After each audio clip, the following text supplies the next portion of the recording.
Hi champs, welcome back to evidyarthi.in। मैं हूँ Mitali and I welcome you all in today's session।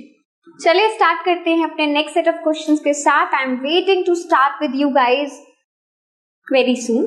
चलिए सबसे पहले देखते हैं। Again we have some questions, कुछ न्यूमेरिकल्स हैं, कुछ कॉन्सेप्शनल हैं, तो उनको एक बार साथ में देखते हैं। ठीक है, the frequency of a source of sound is 100 hertz. कोई भी फ्रीक्वेंसी कहीं से भी किसी भी सोर्स ऑफ साउंड से हमें दी गई है विच इज 100 हर्ट्ज। ठीक है, how many times does it vibrate in a minute? कितनी बार ये जो साउंड है इसने वाइब्रेट करा होगा एक मिनट में? देखो, जब भी हमें किसी भी फ्रीक्वेंसी के बारे में कुछ गिवन होता है, ठीक है, तो हमें ये पता है कि ये है नंबर ऑफ वेव्स या फिर कितने ऑसिलेशंस हुए हैं एक सेकेंड में। ठीक है, अगर ये मुझे एक सेकेंड के बारे में गिवन है, I have to find it for 60 seconds, यानी कि एक मिनट के बारे में सिंपली इसको 100 से मल्टीप्लाई कर दो एंड यू आर डन।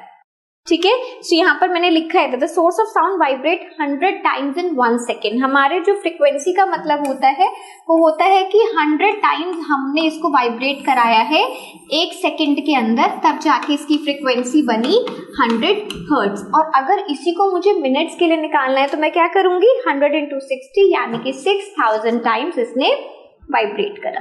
ठीक है, इजी है ये, अलग अलग इस तरीके से आप निकाल सकते हो कि अगर आपको किसी की फ्रीक्वेंसी पता है, suppose frequency is 150, frequency is 94.5 होता है, फ्रीक्वेंसी पे सुनते हो रेडियो को 94.5 एक सेकेंड 94.5, और अगर हमें ये एक मिनट में निकालना है तो 94.5 into 100 करोगे तो 9450 आ जाएगा। तो इस तरीके से हम नंबर ऑफ वाइब्रेशंस को निकालते हैं। ठीक है, नेक्स्ट देखते हैं। चलो, Does sound follow the same laws of reflection as light does? क्या साउंड भी सेम लॉज ऑफ रिफ्लेक्शन को फॉलो करती है जैसे कि जो लाइट के रूल्स होते हैं? बिल्कुल करती है। लाइट के लॉज ऑफ रिफ्लेक्शन की तरह साउंड के लॉज ऑफ रिफ्लेक्शन भी सेम होते हैं। And yes, sound do reflect, sound भी रिफ्लेक्ट करती है। यानी कि अगर मेरे पास यहाँ पर एक वॉल है, ठीक है ना, और कोई भी साउंड यहाँ से आई है तो वो वहां से टकरा के जाएगी और नॉर्मल के साथ एंगल ऑफ इंसिडेंस और एंगल ऑफ रिफ्लेक्शन बनाएगी और वो दोनों ही इक्वल होंगे। तो साउंड के भी जो लॉज ऑफ रिफ्लेक्शन होते हैं वो बिल्कुल सेम है। इसलिए मैं वर्ड टू वर्ड नहीं पढ़ रही हूँ, बट जो लिखा है वो एक बार आपको बता देती हूँ। Incident sound wave and the reflected make the same angle with the normal and they all lie in the same plane. ठीक है, वो सेम प्लेन पे होते हैं। तो जो आपने लाइट के लिए याद करे वही सेम आपको साउंड के लिए रिफ्लेक्शन में लिख कर आना है। ठीक है, चलो नेक्स्ट देखते हैं। When a sound is reflected from a distant object, कोई भी साउंड अगर एक डिस्टेंट ऑब्जेक्ट से आप सुन पा रहे हो या वो रिफ्लेक्ट हो रही है तो एको प्रोड्यूस होती है। हम बिल्कुल मानते हैं कि हाँ भाई एको प्रोड्यूस होती है अगर जो एरिया है वो बहुत बड़ा है और जहां से वो रिफ्लेक्ट होकर आ रही है वो काफी दूर है हमसे।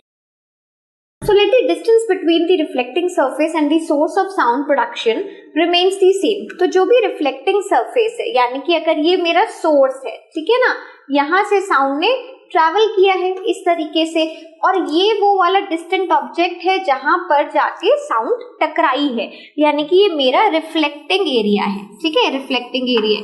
तो ये distance को उन्होंने बोला कि भाई आप same रखिए, लेकिन हमें निकालना क्या है, do you here echo sound on a hotter day? तो ये डिस्टेंस आपका सेम रहेगा, लेकिन अगर दिन में काफी गर्मी है, यानी कि गर्म दिन है, एक हॉटर डे है, गर्मियों का दिन है, आप ऐसा बोल सकते हो, तो क्या उस वक्त पे आपको एको सुनाई देगी? तो ये क्वेश्चन जो है थोड़ा सा कॉन्सेप्शनल है, क्योंकि हमें पता है कि जब हम किसी खुले एरिया में होते हैं और काफी दूर एक कोई जगह होती है जहां से हमारी साउंड लौट कर वापस आ रही है, यानी कि रिफ्लेक्ट होकर, तो हमें साउंड सुनाई देती है। लेकिन इसके साथ साथ हमें एक और बात पता है कि साउंड को लौटने के लिए 0.1 सेकेंड का टाइम गैप चाहिए होता है। पता है कि नहीं पता, है ना? तो मैंने उसको यहाँ मेंशन किया है। तो अब बात आती है कि कितना समय लग रहा है। अगर टाइम लग रहा है इससे कुछ ज्यादा, है ना, तो हमें आवाज सुनाई नहीं देगी। बहुत सिंपल है।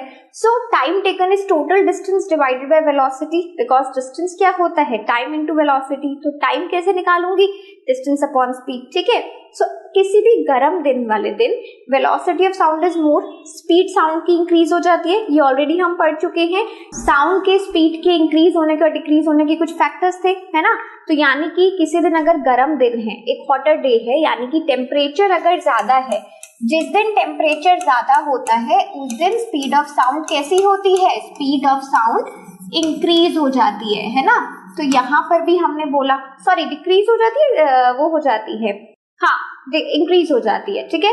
सिर्फ the time taken by echo is less than 0.1 second. अगर आपके पास रिफ्लेक्ट होने के बाद आवाज 0.1 सेकेंड के बाद आ रही है, यानी कि ज्यादा समय ले रही है, तो वो आपको आवाज सुनाई नहीं देगी, है ना, क्योंकि स्पीड इंक्रीज हो गई है। जैसे जैसे स्पीड इंक्रीज हुई, देखिए यहाँ एक रिलेशन को देखो, मैं आपको यहाँ पर इसमें नेक्स्ट में लिख के दिखाती हूँ। We have time is equals to distance upon velocity, ठीक है। डिस्टेंस तो देखिए आपका सेम है ना, लेकिन अभी क्या हुआ है, वेलोसिटी इंक्रीज हो गई। अगर वेलोसिटी इंक्रीज हुई, वेलोसिटी क्यों इंक्रीज हुई, क्योंकि दिन गर्म है, हॉटर डे मतलब टेम्परेचर ज्यादा मतलब speed of sound also increases. तो अगर ये इंक्रीज होगा तो टाइम डिक्रीज होगा।